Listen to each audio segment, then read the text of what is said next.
विश्वजित्कर्ता विश्वात्मा विश्वतोमुखः विश्वेश्वरो विश्वयोनिर्नियतात्मा जितेन्द्रियः कालाश्रयः कालकर्ता कालः कालनाशनः महायोगी महासिद्धिर्महात्मा सुमहाबलः प्रभुर्विभुर्भूतनाथो भूतात्मा भुवनेश्वरः भूतभव्यो भावितात्मा भूतान्तःकरणं शिवः शरण्यः कमलानन्दो नन्दनो नन्दवर्धनः वरेण्यो वरदो योगी सुसंयुक्तः प्रकाशकः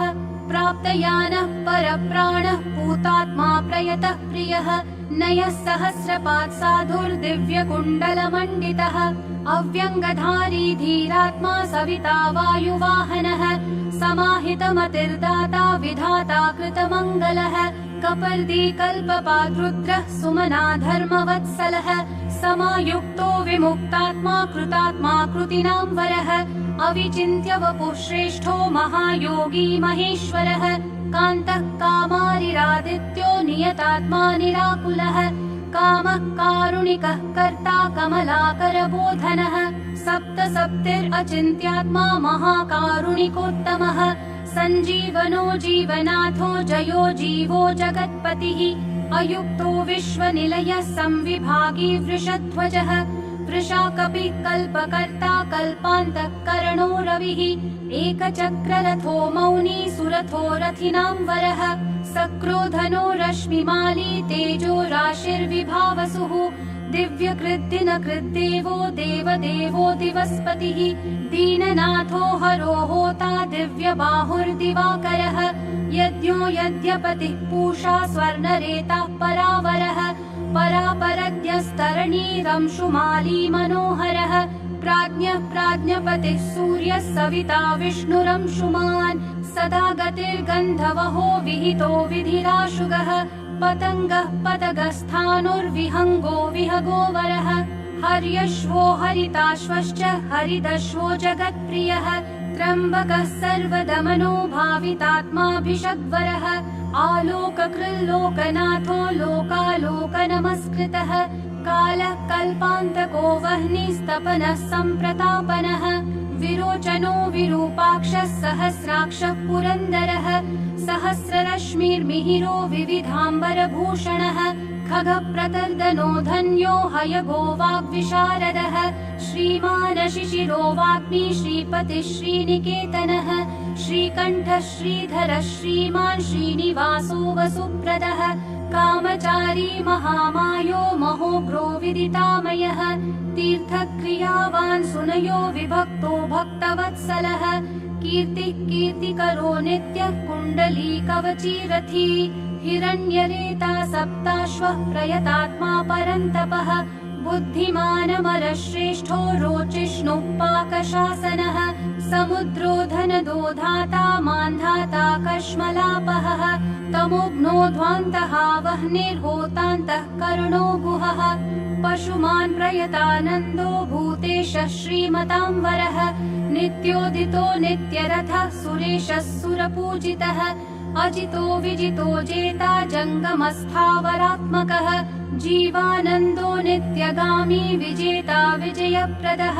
पर्जन्योऽग्निस्थितिस्थेयस्थविरोधनिरञ्जनः प्रद्योतनो रथारूढः सर्वलोकप्रकाशकः ध्रुवो मेषी महावीर्यो हंसः संसारतारकः सृष्टिकर्ता क्रिया हेतुर्मार्तण्डो मरुतां पतिः मरुत्वान्दहनस्त्वष्टा भगो भर्गोर्यमा कपिः वरुणेषु जगन्नाथः कृतकृत्यः सुलोचनः विवस्वान् भानुमान् कार्यकारणस्तेजसां निधिः असङ्गगामी तिग्मांशुर्घर्मांशुर्दीप्तिदीधितिः सहस्रदीधितिर्ब्रध्नः सहस्रांशुर्दिवाकरः गभस्तिमान् दीधितिमान् स्रग्वी मणिकुलद्युतिः भास्करः सुरकार्यज्ञः सर्वज्ञस्तीक्ष्णदीधितिः सुरज्येष्ठः सुरपतिर्बहुज्ञो वचसां पतिः तेजो निधिर्बृहत्तेजा बृहत्कीर्तिर्बृहस्पतिः अहिमानूर्जितो धीमानामुक्तः कीर्तिवर्धनः महावैद्यो गणपतिर्धनेशो गणनायकः तीव्रप्रतापनस्तापी तापनो विश्वतापनः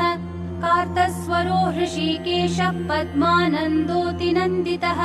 पद्मनाभोऽमृताहारस्थितिमान् केतुमान्नभः अनाद्यन्तोऽच्युतो विश्वो विश्वामित्रो घृणिर्विराट् आमुक्तकवचो वाग्मी कञ्चुकी विश्वभावनः अनिमित्तगतिश्रेष्ठः शरण्यः सर्वतोमुखः विगाही वेणुरसः समायुक्तः समाक्रतुः धर्मकेतुर्धर्मरतिः संहर्ता संयमो यमः प्रणतार्तिहरो वायुः सिद्धकार्यो जनेश्वरः नभो विगाहनः सत्यः सवितात्मा मनोहरः हारी हरिर्हरो वायुर्ऋतुः कालानलद्युतिः सुखसेव्यो महातेजा जगतामेककारणम् महेन्द्रो विष्णुतस्तोत्रम् स्तुतिहेतुः प्रभाकरः सहस्रकर आयुष्मान् अरोषः सुखदः सुखी व्याधिहा सुखदः सौख्यम् कल्याणः कलतां वरः आरोग्यकारणं सिद्धिर्ऋद्धिर्वृद्धिर्बृहस्पतिः हिरण्यरेता आरोग्यं विद्वान् ब्रध्नो बुधो महान् प्राणवान् धृतिमान् घर्मो घर्मकर्ता रुचिप्रदः सर्वप्रियः सर्वसः सर्वशत्रुविनाशनः प्रांशुर्विद्योतनो द्योतः सहस्रकिरणः कृतिः केयूरीभूषणोद्भासी भासितो भासनो नलः शरण्यार्तिहरो होता खद्योतः खगसत्तमः सर्वद्योतो भवद्योतः सर्वद्युतिकरो मतः कल्याणः कल्याणकरः कल्यः कल्यकरः कविः कल्याणकृत् कल्यवपुः सर्वकल्याणभाजनम् शान्तिप्रियः प्रसन्नात्मा प्रशान्तः प्रशमप्रियः उदारकर्मा सुनयः सुवर्चा वर्चसोज्ज्वलः वर्चस्वी वर्चसामीशस्त्रैलोक्येशो वशानुगः तेजस्वी सुयशा वर्ष्मी वर्णाध्यक्षो बलिप्रियः यशस्वी तेजोनिलयस्तेजस्वी प्रकृतिस्थितः आकाशगः शीघ्रगतिराशुभो गतिमान् खगः गोपतिर्ग्रह देवेशो गोमानेकप्रभञ्जनः जनिता प्रजनो जीवो दीपः सर्वप्रकाशकः सर्वसाक्षी योगनित्यो नभस्वानसुरान्तकः रक्षोघ्नो विघ्नशमनः किरीटी सुमनः प्रियः मरीचिमाली सुमतिकृताभिख्यविशेषकः शिष्टाचारः शुभाकारः स्वचाराचार तत्परः मन्दारो माठरो वेणुक्षुधा पक्ष्मापतिर्गुरुः सुविशिष्टो विशिष्टात्मा विधेयो ज्ञानशोभनः महाश्वेतः प्रियो ज्ञेयः सामगो मोक्षदायकः सर्ववेदप्रगीतात्मा सर्ववेदलयो महान् वेदमूर्तिश्चतुर्वेदो वेदभृद्वेदपारगः क्रियावानसितो जिष्णुर्वरीयांशुर्वरप्रदः व्रतचारी व्रतधरो लोकबन्धुरलङ्कृतः अलङ्काराक्षरो वेद्यो विद्यावान् विदिताशयः आकारो भूषणो भूष्यो भूष्णुर्भुवनपूजितः चक्रपाणिर्ध्वजधरः सुरेशो लोकवत्सलः वाग्मीपतिर्महाबाहुः प्रकृतिर्विकृतिर्गुणः अन्धकारापः श्रेष्ठो युगावर्तो युगादिकृत् अप्रमेयः सदा योगी निरहङ्कार ईश्वरः शुभप्रदः शुभः शास्ता शुभकर्मा शुभप्रदः सत्यवान् श्रुतिमानुच्चैर्नकारो वृद्धिदो नलः बलभृद्बलदो बन्धुर्मतिमान् बलिनां वरः अनङ्गो नागराजेन्द्रः पद्मयोनिर्गणेश्वरः संवत्सरः ऋतुर्नेता कालचक्रप्रवर्तकः पद्मेक्षणः पद्मयोनिः प्रभावानमरः प्रभुः सुमूर्तिः सुमतिः सोमो गोविन्दो जगदादिजः पीतवासा कृष्णवासा दिग्वासास्त्विन्द्रियातिगः अतीन्द्रियोऽनेकरूपः स्कन्दः परपुरञ्जयः शक्तिमान् जलधृग्भास्वान् मोक्षहेतुरयोनिजः सर्वदर्शी जितादर्शो दुःस्वप्नाशुभनाशनः माङ्गल्यकर्ता तरणीर्वेग्वान् कश्मलापहः स्पष्टाक्षरो महामन्त्रो विशाखो यजनप्रियः विश्वकर्मा महाशक्तिर्द्युतिरीशो विहङ्गमः विचक्षणो दक्ष इन्द्र प्रत्यूष प्रियदर्शनः अखिन्नो वेदनिलयो वेदविद्विदिताशयः प्रभाकरोजितरिपुः सुजनोरुणसारथिः कुनाशी सुरतस्कन्दो महितोऽभिमतो गुरुः ग्रहराजो ग्रहपतिर्ग्रहनक्षत्रमण्डलः भास्करः सततानन्दो नन्दनो नरवाहनः मङ्गलोऽथ मङ्गलवान् माङ्गल्यो मङ्गलावहः मङ्गल्यचारुचरितः शीर्णः सर्वव्रतो व्रती चतुर्मुखः पद्ममाली पूतात्मा प्रणतार्तिहा अकिञ्चनः सतामीशो निर्गुणो गुणवान् शुचिः सम्पूर्णः पुण्डरीकाक्षो विधेयो योगतत्परः सहस्रांशु क्रतुमति सर्वज्ञः सुमतिः सुवाक् सुवाहनो माल्यदामा कृताहारो हरिप्रियः ब्रह्मा प्रचेता प्रथितः प्रयतात्मा स्थिरात्मकः शतबिन्दुः शतमुखो गरियाननलप्रभः धीरो महत्तरो विप्रः पुराणः पुरुषोत्तमः विद्याराजाधिराजो हि विद्यावान् भूतिदस्थितः अनिर्देश्य वपुः श्रीमान् विपाप्मा बहुमङ्गलः स्वस्थितः सुरथः स्वर्णो मोक्षदो बलिकेतनः निर्द्वन्द्वो द्वन्द्वः सर्गः सवर्गः सम्प्रकाशकः दयालु सूक्ष्मधीक्षान्ति क्षेमस्थितिप्रियः भूधरो भूपतिर्वक्ता पवित्रात्मा त्रिलोचनः महावराह प्रियकृद्दाता भोक्ता भयप्रदः चक्रवर्ती धृतिकरः सम्पूर्णोत्थमहेश्वरः चतुर्वेदधरो चिन्त्यो विनिन्द्यो विविधाशनः विचित्ररथ एकाकी सप्तसप्तिः परात्परः सर्वोदधिस्थितिकरः स्थितिस्थेयस्थितिप्रियः निष्कलः पुष्कलो विभुर्वसुमान् वासवप्रियः पशुमान् वासवः स्वामी वसुधामा वसुप्रदः बलवान् ज्ञानवांस्तत्त्वम् ओङ्कारस्त्रिषु संस्थितः सङ्कल्पयो निर्दिनकृद् भगवान् कारणापहः नीलकण्ठो धनाध्यक्षश्चतुर्वेदप्रियं वदः वषट्कारोद्गाता होता स्वाहाकारो हुताहुतिः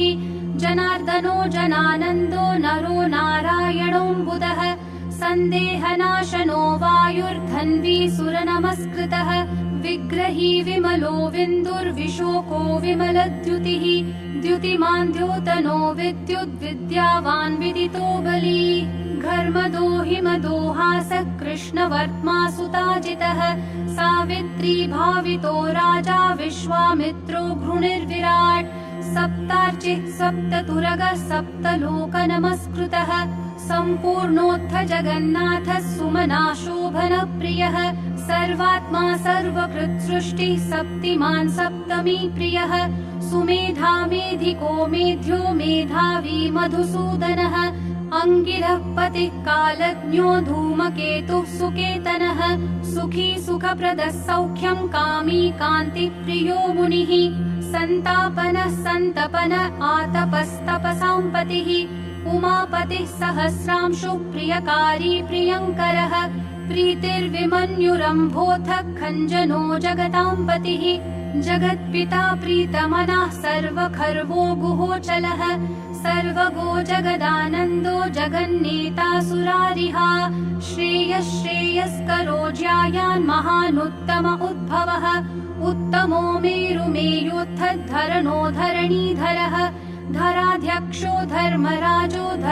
धर्मप्रवर्तकः रथाध्यक्षो रथगतिस्तरुणस्तनितो नलः उत्तरोऽनुत्तरस्तापि अवाक्पतिरपाम्पतिः पुण्यसङ्कीर्तनः पुण्यो हेतुर्लोकत्रयाश्रयः स्वर्भानुर्विगतानन्दो विशिष्टोत्कृष्टकर्मकृत् व्याधिप्रणाशनक्षेमः शूरः सर्वजिताम्बरः एकरथो रथाधीशः पिता शनैश्चरस्य हि वैवस्वत गुरुर्मृत्युर्धर्मनित्यो महाव्रतः प्रलम्बहारा सञ्चारी प्रद्योतो द्योतितानलः सन्तापहृत्परो मन्त्रो मन्त्रमूर्तिर्महाबलः श्रेष्ठात्मा सुप्रियः शम्भुर्मरुतामीश्वरेश्वरः संसारगतिविच्चेत्ता संसारार्णवतारकः सप्तजिह्वः सहस्रार्ची रत्नगर्भोपराजितः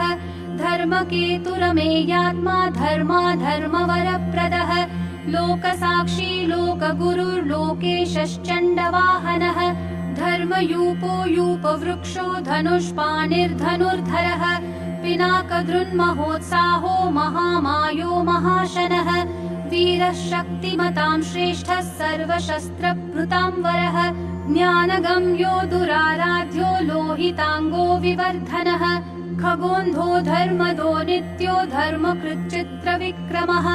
भगवानात्मवान् मन्त्रस्त्यक्षरो नीललोहितः एकोनेकस्त्रयीकालः सविता समितिञ्जयः शार्ङ्गधन्वानलो भीमः सर्वप्रहरणायुधः सुकर्मा परमेष्ठी च नाकपाली दिवि स्थितः वदान्यो वासुकिर्वैद्य आत्रेयोऽथ पराक्रमः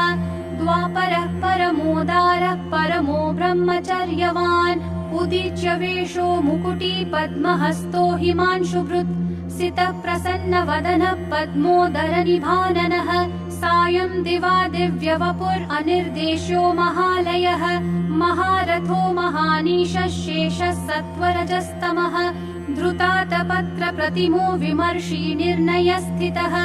अहिंसकः शुद्धमतिरद्वितीयो विवर्धनः सर्वदो धनदो मोक्षो विहारी बहुदायकः चारुरात्रिहरो नाथो भगवान् सर्वगोव्ययः मनोहर वपुः शुभ्रः शोभनः सुप्रभावनः सुप्रभावः सुप्रतापः सुनेत्रो दिग्विदिक्पतिः राज्ञी प्रियः शब्दकरो ग्रहेशस्तिमिरापहः संहीकेयरिपुर्देवो वरदो वरनायकः चतुर्भुजो महायोगी योगीश्वरपतिस्तथा अनादिरूपोदितिजो रत्नकान्तिः प्रभामयः जगत्प्रदीपो विस्तीर्णो महाविस्तीर्णमण्डलः एकचक्ररथः स्वर्णशरीरदृक् नीरालम्बो गगनगो धर्मकर्म प्रभावकृत् धर्मात्मा कर्मणां साक्षी प्रत्यक्षः परमेश्वरः मेरुसेवी सुमेधावी मेरुरक्षाकरो महान् आधारभूतो रतिमांस्तथा च धनधान्यकृत् पापसन्तापहर्ता च मनोवाञ्छितदायकः रोगहर्ता राज्यदायी रमणीय गुणोन्नृणी कालत्रयानन्तरूपो मुनिवृन्दनमस्कृतः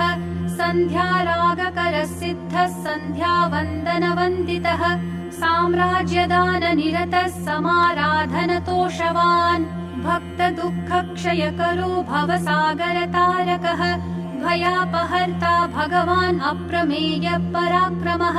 मनुस्वामी मनुपतिर्मान्यो मन्वन्तराधिपः